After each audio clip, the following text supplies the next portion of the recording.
Bismillahirrahmanirrahim. Assalamualaikum warahmatullahi wabarakatuh. Alhamdulillah. Alhamdulillahi rabbil alamin. Wa bihi nasta'inu ala umuri dunya waddin. Wassalatu wassalamu ala khatamil anbiya'i wal mursalin wa ala alihi wa ashabihi wa man tabi'ahum bi ihsanin ila yaumiddin. Rabbi shrah li sadri wa yassir li amri wahlul 'uqdatam min lisani yafqahu qawli.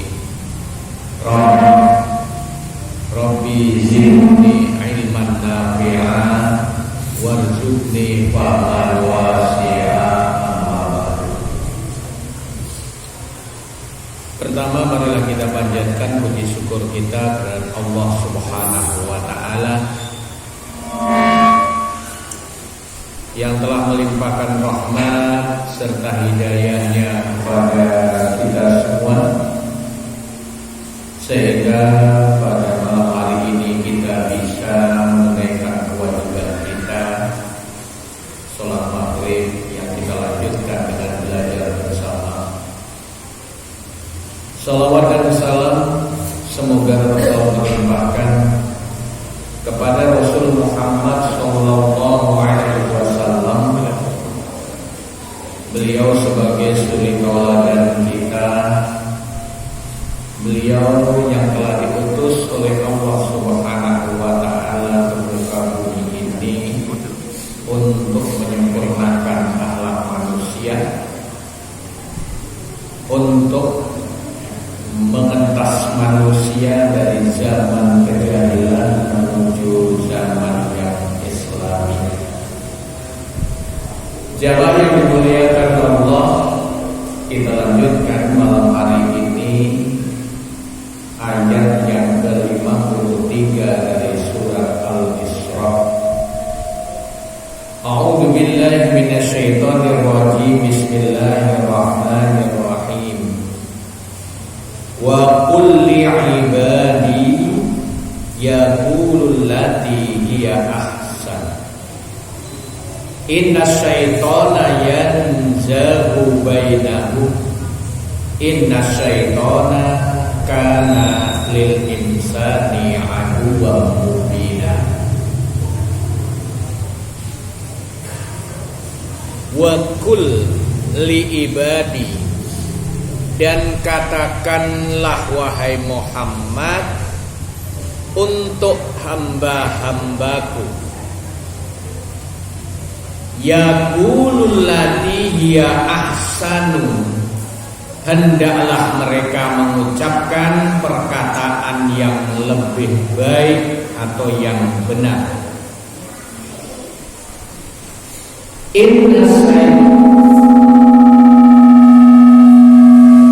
Inna syaitana yanzabu bainahum.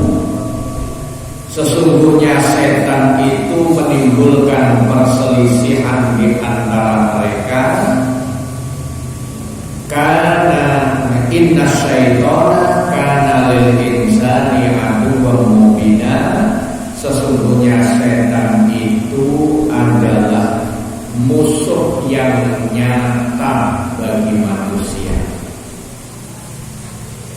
Jamaah yang dimuliakan Allah, dalam ayat ini Allah Subhanahu wa taala memerintah kepada Nabi Muhammad sallallahu alaihi wasallam supaya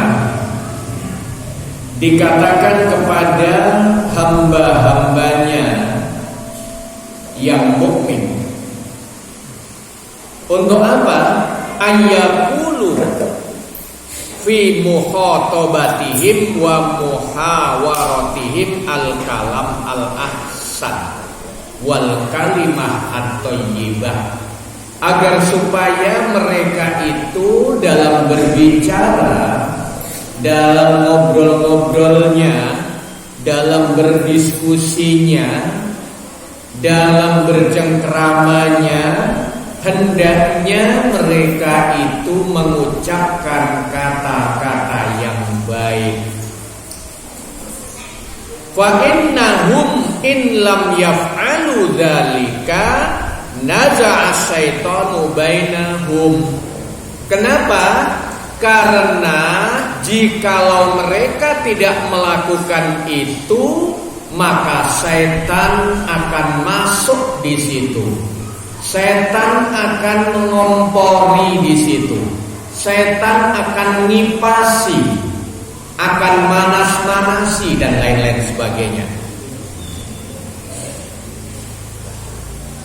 Wa akhraja al-kalam ilal fa'al wa auqa asar wal mukhasamah wal muqatalah. Akhirnya apa? Dari kata-kata yang tidak bagus tadi, yang terjadi adalah perselisihan, permusuhan, bahkan sampai kepada pembunuhan.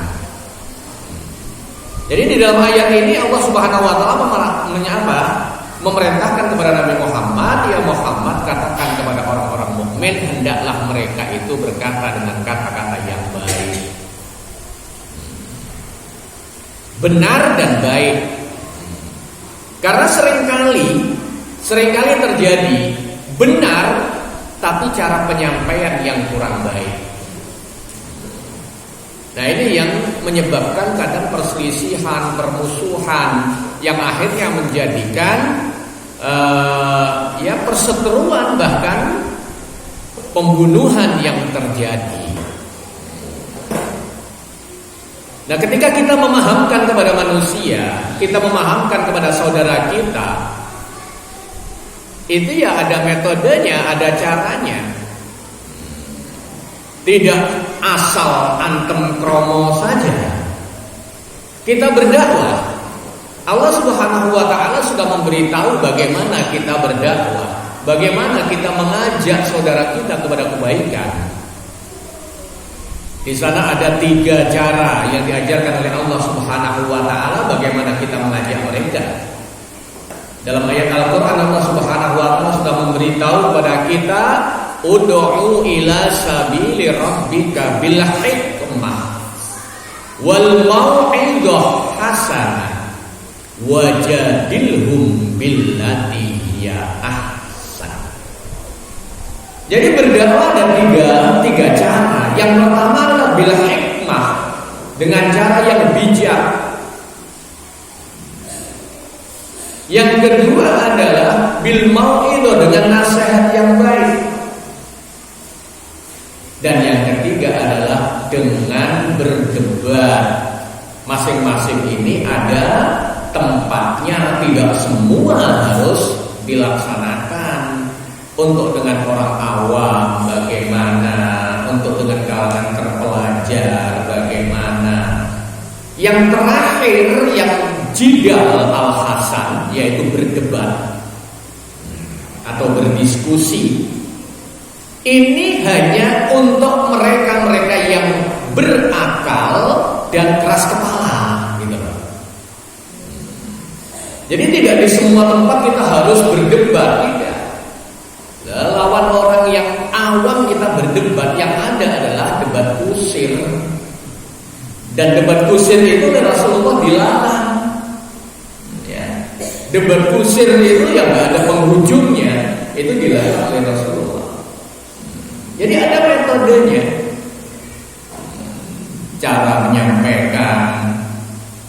Boleh jadi apa yang kita sampaikan itu benar memang, tapi karena metode atau cara kita menyampaikannya yang salah, akhirnya nggak diterima. Ya, baru-baru ini yang kita lihat kan, seperti yang terjadi di Lombok. Bagaimana itu? Maksudnya bagus, cuman cara penyampaian yang kurang bagus. Kenapa sampai menggunakan kata-kata yang kurang pantas? Gitu loh. Menggunakan kata-kata yang kurang pantas. Tujuan pertamanya sih mereka mengatakan apa? Saya kan hanya di masjid saja. Di masjid itu kelompok saya toh, bukan untuk umum. Salahnya lagi kenapa di-upload di YouTube? Nah itu, kalau memang hanya untuk kelompoknya, ya jangan di-upload di YouTube. Jadi ini kesalahannya. Belum lagi kemarin yang di Lumajang, ya, di daerah Candipuro, itu kan juga ada kesalahan. Maksud bagus, ada relawan menemukan sesajen ditendang. Maksudnya bagus, ingin memberantas kemusyrikan, tapi caranya yang kurang bagus, tidak seperti itu.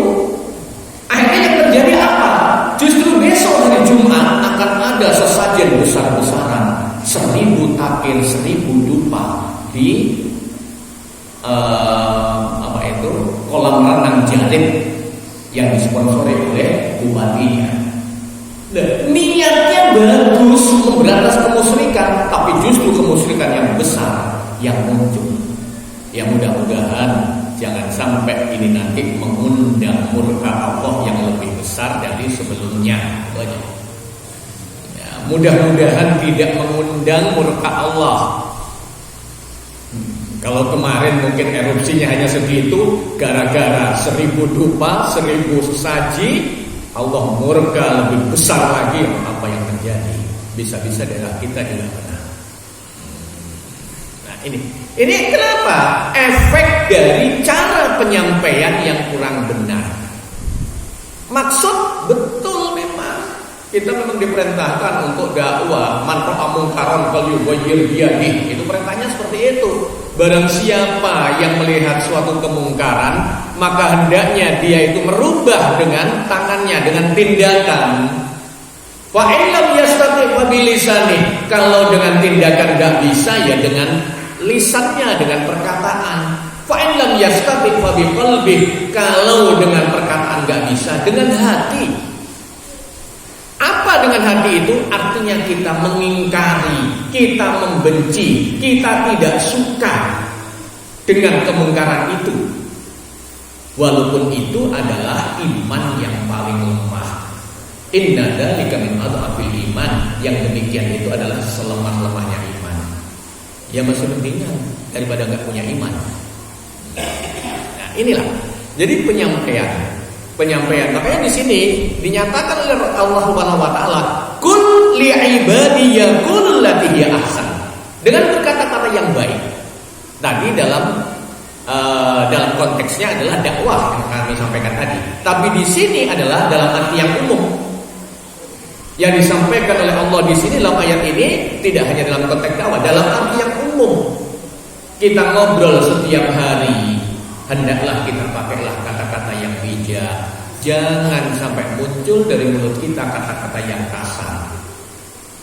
Jangan sampai kita muncul dari mulut kita kata-kata yang kotor, kata-kata yang menyakiti orang lain. Jangan sampai. Makanya Rasulullah berpesan kepada kita apa? Hendaknya kita berkata yang baik, kalau enggak bisa faliyasmut. Man kana yu'minu billahi wal yawmil akhir falyakul khairan aw liyasmut. Barang siapa yang beriman dengan Allah dan hari akhir, hendaklah dia berkata yang baik. Kalau enggak bisa berkata yang baik, lebih baik diam. As-sumtu hikmatun wa qalilun fa'iluhu. Diam itu adalah bijak, tapi jarang yang melakukannya. Kalau orang barat mengatakan silent is golden, diam itu adalah emas. Nah ini waliyakul khairan, maka di sini dinyatakan allati hiya ahsan. Inna syaitana yanzalu bainahum. Kenapa? Karena ketika seseorang itu berkata dengan kata-kata yang tidak kasar, dengan kata-kata yang kasar, maka ketika itu setan itu mengipasi, setan itu ngompori, sehingga terjadi perselisihan. Banyak kan kita lihat, tadinya sahabat karib, kemana-mana bareng, tahu-tahu dibacok. Sering kita lihat seperti itu. Apa? Gara-gara ucapan. Gara-gara ucapan. Dan setan itu adalah musuh kita. Mulai kapan? Mulai iblis tidak mau sujud atau hormat kepada Adam. Mulai itu setan atau iblis kan sudah berikrar, saya akan mengganggu manusia. Semua manusia akan saya ganggu, kecuali hambamu yang mukhlis, kecuali hambamu yang ikhlas. Ikhlas itu apa? Ikhlas itu hanya mengharap Allah Subhanahu wa ta'ala. Jadi kata ikhlas itu gampang diucap, tapi yang tahu kita itu ikhlas atau tidak hanya diri kita dan Allah. Istri kita nggak tahu, anak kita nggak tahu, orang yang duduk di samping kita nggak tahu. Ikhlas itu rahasia. Walaupun mulut kita mengatakan ikhlas, belum tentu kita ikhlas. Kadang kita, oh saya ikhlas ini, ikhlas. Padahal di hatinya dongkol. Nah itu yang nggak ikhlas. Jadi ikhlas itu bukan di mulut, ikhlas itu di dalam hati. Nah ini, di situ diriwayatkan dalam sebuah hadis,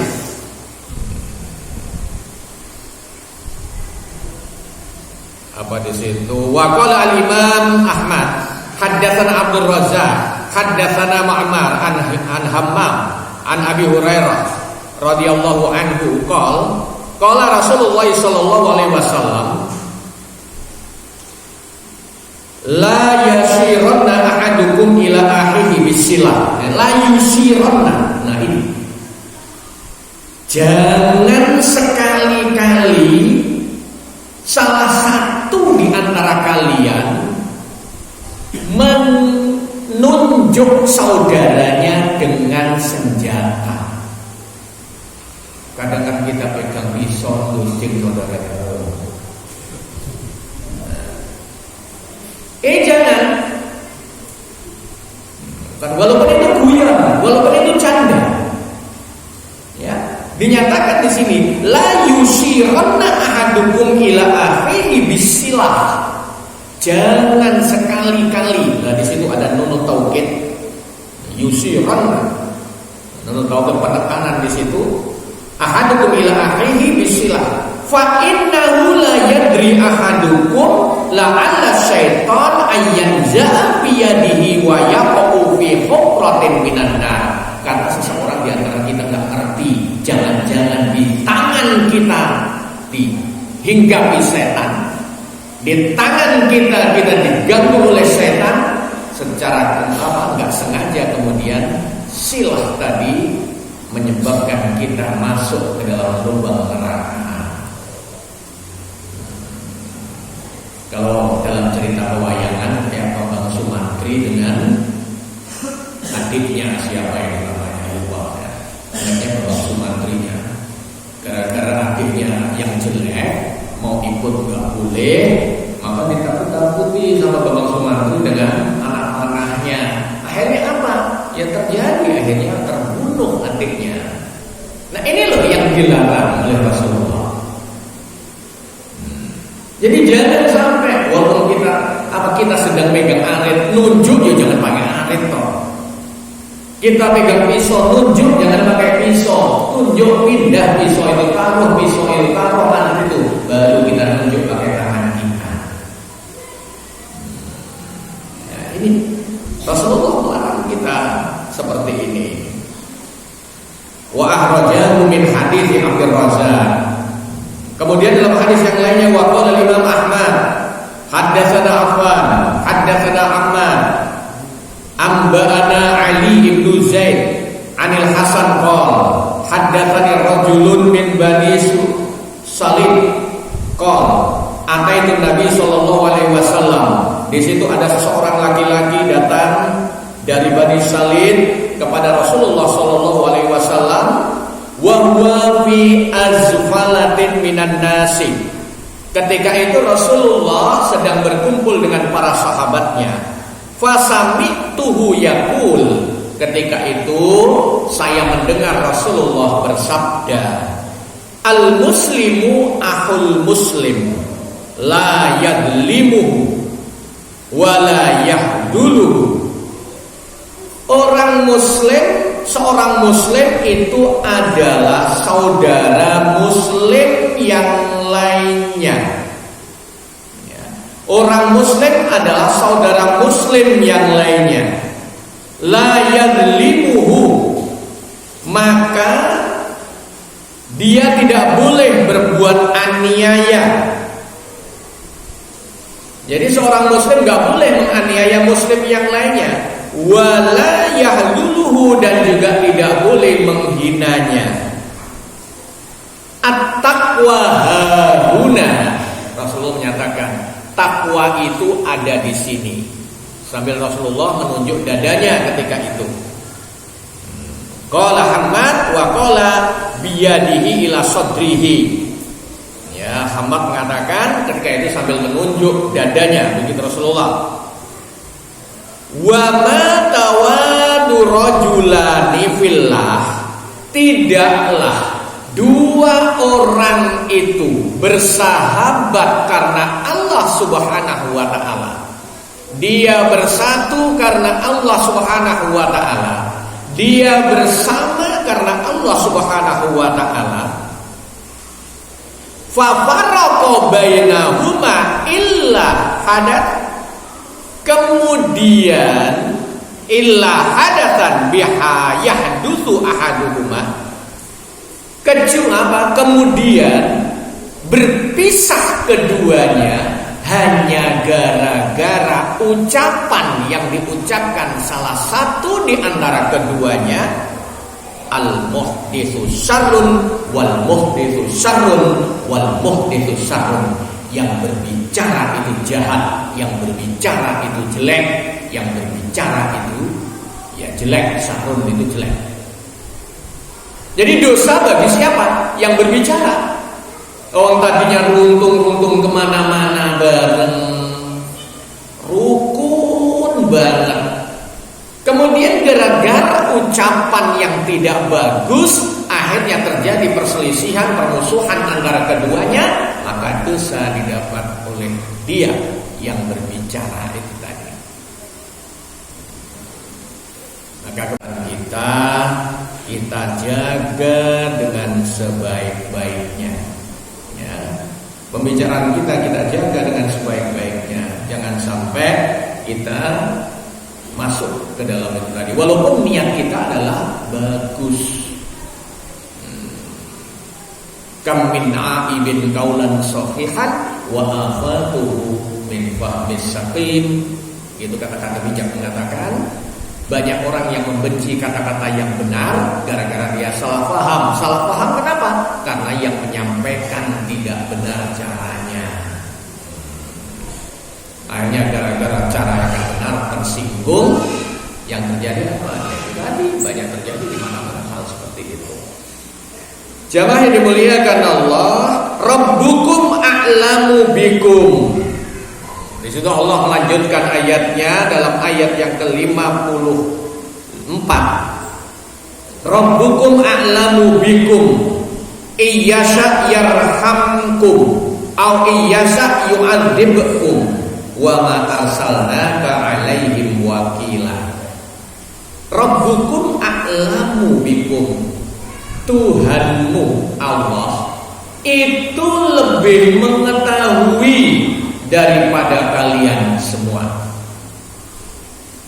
Tuhan Allah itu lebih tahu daripada kalian semua.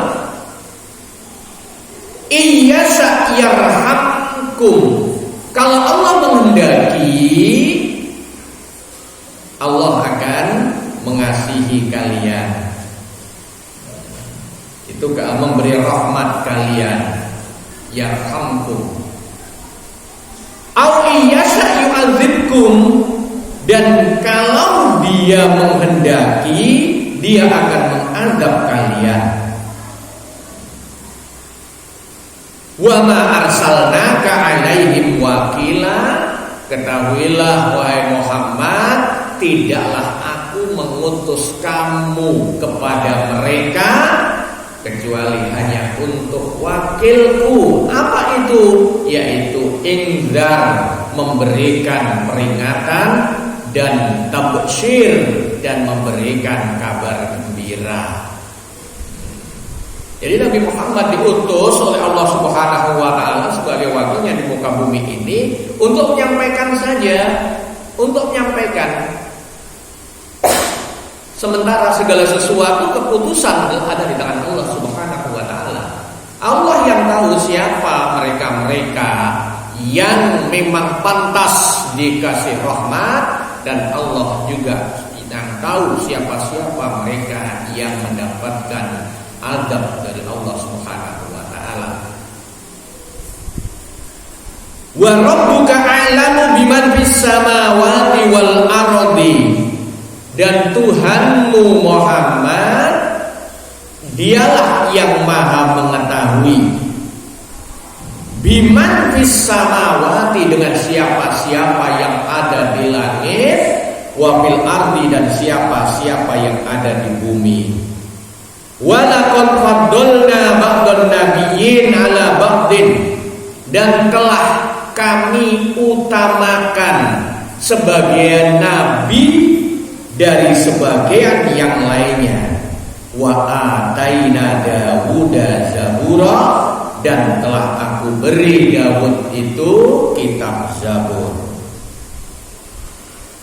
Jamaah yang dimuliakan Allah, di dalam ayat ini Allah sudah menerangkan Rabbukum a'lamu bikum ayuhan nas, ay a'lamu biman yastahiqu minkum al-hidayah wa biman la yastahiqu. Itu Allah Subhanahu wa taala menyatakan, wahai manusia, akulah yang maha mengetahui siapakah yang berhak untuk mendapatkan hidayah dan siapakah yang tidak berhak untuk mendapatkan hidayah. Au iyyasa yu'adzibukum, kalau juga akulah yang yang berkuasa, akulah yang maha kalau aku menghendaki siapa yang aku beri adab, ya aku beri adab. Yang siapa yang diberi pahala, dia juga mendapatkan pahala. Waman ata'aka dakhulal jannah wa man asaka dakhulan nar, begitu. Barang siapa yang patuh kepadamu wahai Muhammad, dia akan masuk ke dalam surga, dan barang siapa yang tidak patuh kepadamu wahai Muhammad, dia akan masuk ke dalam neraka. Jadi di sini bukan berarti Allah Subhanahu wa taala memaksa, tidak. Allah tidak pernah memaksa. Di situ memang hidayah. Allah Maha mengetahui siapa yang mendapatkan hidayah dan siapa yang tidak mendapatkan hidayah. Karena di sini kalau berbicara masalah ini, kita berbicara masalah sunnatullah. Sunnatullah panjang lagi nanti akan kita bicarakan. Artinya di sini Allah tidak melepaskan begitu saja. Allah sudah mengirimkan Nabi Muhammad di situ. Dalam ayat ini dinyatakan wa ma arsalnaka alaihim wakila. Nah, Allah sudah mengutus Rasul. Allah sudah memberikan tabsyir, kabar gembira. Allah sudah memberikan inzar, yaitu peringatan atau kabar yang menakutkan. Maka kita diberi kebebasan oleh Allah. Diberi kebebasan oleh Allah siapa yang mau ikut dan siapa yang mau tidak ikut. Bagi yang mau falyu'min, bagi yang mau falyakfur. Begitu Allah memerintahkan. Yang mau silakan beriman, yang enggak mau ya silakan kufur. Jadi pengetahuan Allah di situ bukan merupakan paksaan, tidak. Tidak merupakan paksaan, karena Allah mengetahui sesuatu itu sebelum terjadinya. Nah, jadi beda dengan kita. Kalau kita mengetahui sesuatu kan setelah terjadi. Kalau Allah itu mengetahui sesuatu sebelum terjadi. Jadi kapan itu terjadi, Allah sudah tahu. Kapan itu kiamat, sudah tahu Allah. Kapan kita mati, kapan kita mendapatkan rezeki, Allah sudah tahu. Dan itu sudah tertulis di Lauhil Mahfuz sana tentang takdir kita. Jadi hubungannya dengan ilmu Allah di sini bukan dengan ilmu kita, bukan ilmu manusia. Jadi di situ bukan pemaksaan siapa yang berhak mendapatkan hidayah, siapa yang berhak mendapatkan adab akan dikasih oleh Allah. Karena banyak, sering sekali kita melihat, karena kerahiman Allah Subhanahu wa taala, kerahiman Allah, kadang orang itu adalah dosanya amat sangat banyak, tapi karena kerahiman Allah Subhanahu wa taala, tahu-tahu dia bertaubat, tahu-tahu dia menjadi orang yang baik. Nah, ini. Jadi itu kalau berbicara masalah ilmu Allah.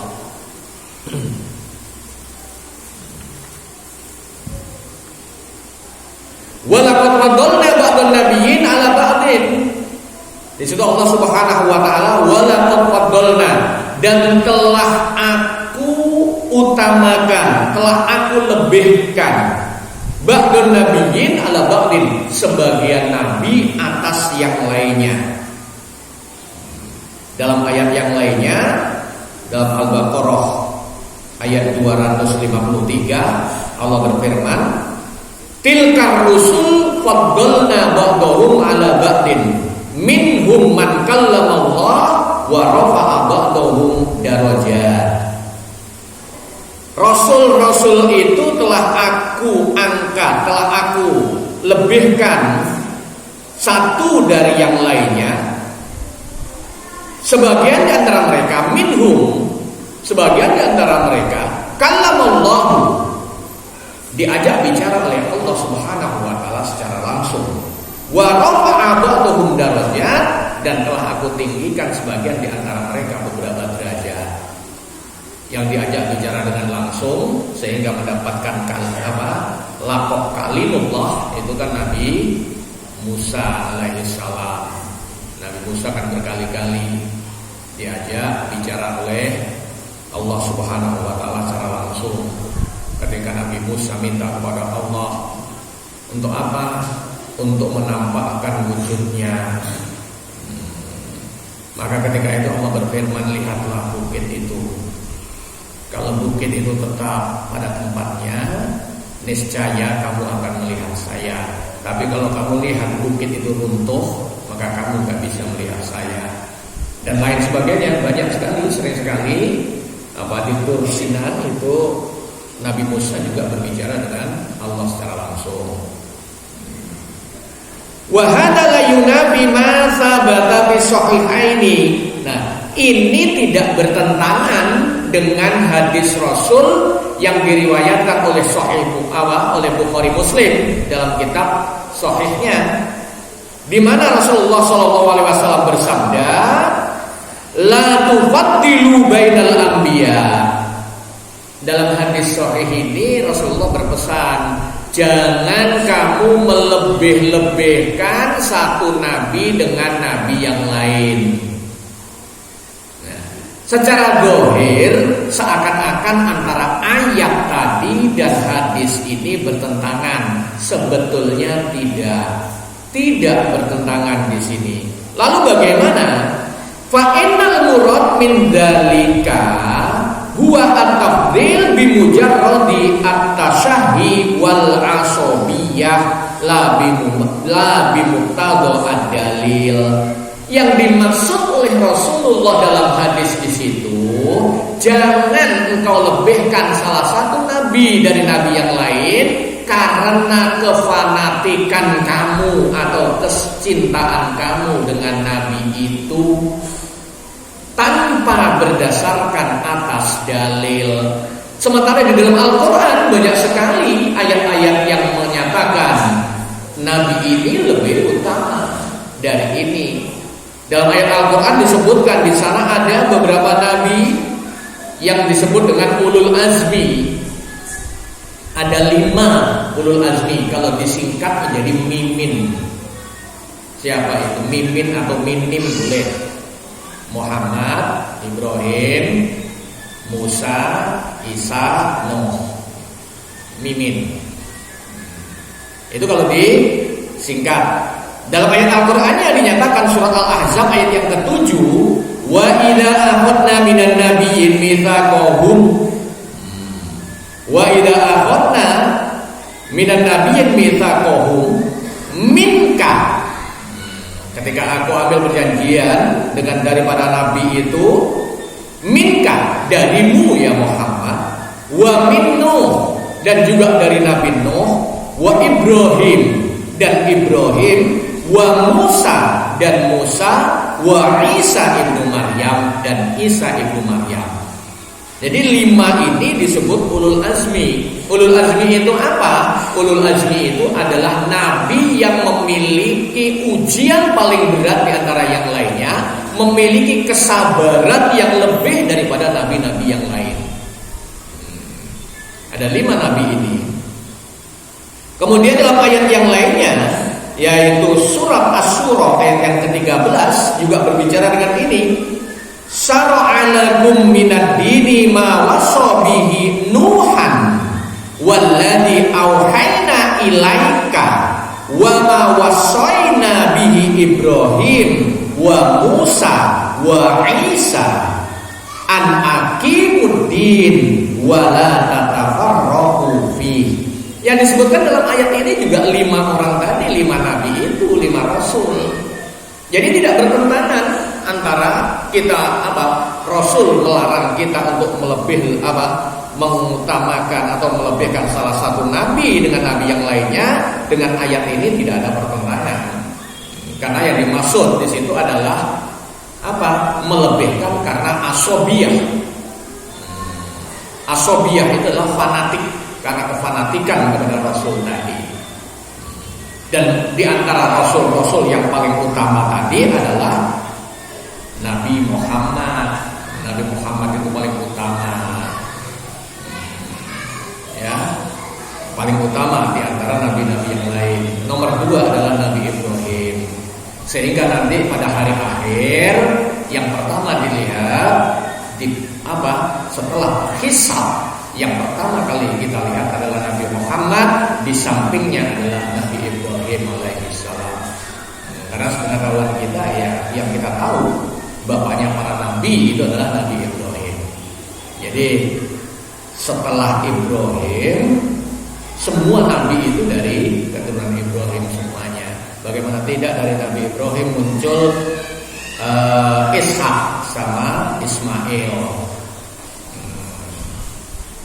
Selain Nabi Muhammad, semuanya adalah dari keturunan Ishak. Ishak punya anak namanya Yakub. Yakub lakopnya Israel. Jadi Bani Israel artinya keturunan Yakub. Sementara Nabi Muhammad adalah Bani Ismail, dari keturunan Nabi Ismail alaihissalam.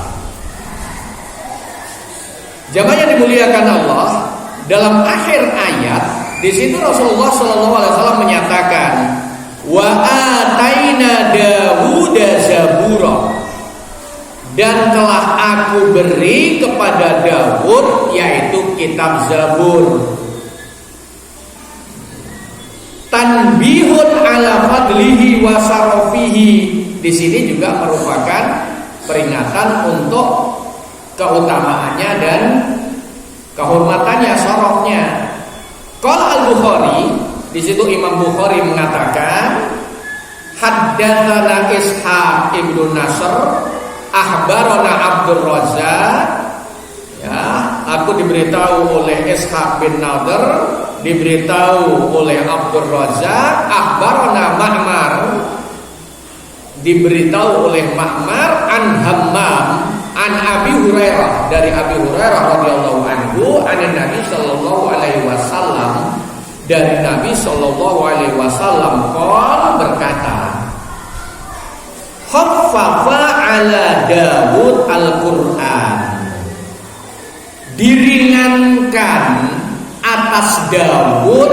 Nah, Al-Qur'an ini bukan kitab Al-Qur'an di situ. Al-Qur'an di sini maksudnya adalah bacaannya, yaitu kitabnya. Khaffafa ala Daud al-Qur'an, diringankan untuk Daud yaitu Al-Qur'an atau bacaannya, bacaan kitabnya. Fakana ya'muru bidabatihi fatusraj, dan ketika itu dia memerintahkan agar supaya tunggangannya, dabah itu adalah binatang melata unta yang dimaksud tunggangan, yaitu bisa jadi kuda atau yang lainnya, bidabatihi fatusraj, agar supaya dipasang pelana, fakana yaqra'uhu qabla ayyafruha, dan ketika itu kitabnya tadi, Zabur tadi dibaca. Dan ketika masang pelana itu belum selesai, ternyata baca kitabnya sudah selesai.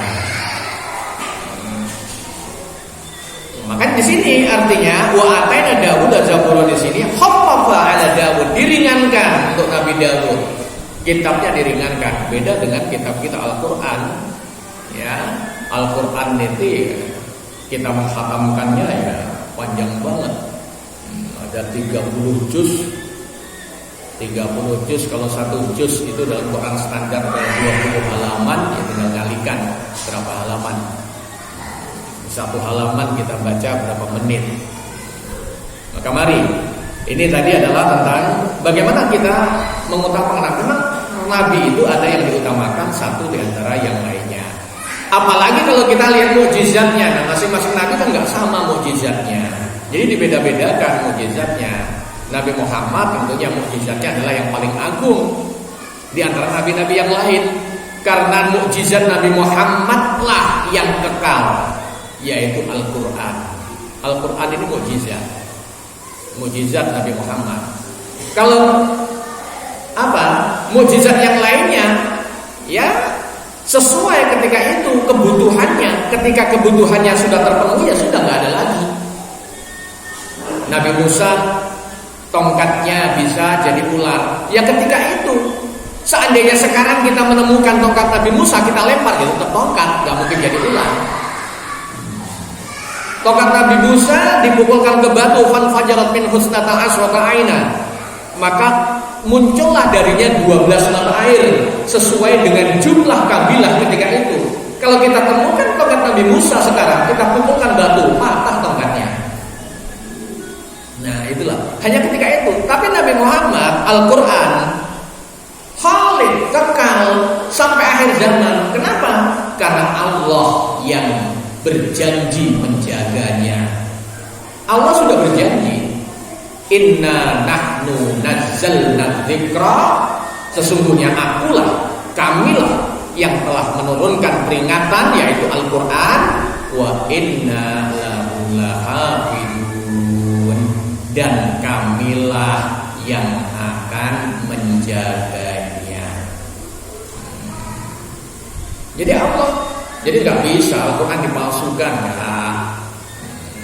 Kalau ada yang melakukan Al-Quran, ada kesalahannya dalam Al-Quran, ya pasti ketahuan. Cuman kadang karena keterbatasan ilmu kita, kadang kita menganggap ada Quran yang dipalsukan. Sering di medsos itu kan tersebar, wah Quran palsu. Kenapa? Karena Al-Quran bukan ditulis Al-Quran, tapi Al-Quran. Qafnya itu titiknya 1. Terus dibuka di dalamnya, semua qafnya itu titiknya 1. Nah, karena keterbatasan ilmu kita. Kenapa? Quran yang kita baca sekarang adalah khat Utsmani, berdasarkan cara penulisan Utsman. Sementara di Afrika itu tidak menggunakan khat Utsmani, menggunakan metode yang lainnya, yang mana semua qaf ditulis titiknya hanya 1. Karena ketika zaman Rasul, Al-Quran itu nggak ada harokatnya, nggak ada titiknya, ya karena mereka sudah ahli bahasa Arab ya. Pengharokatan itu kan setelah zaman para khalifah, jauh di bawah Rasulullah. Nah, gitu.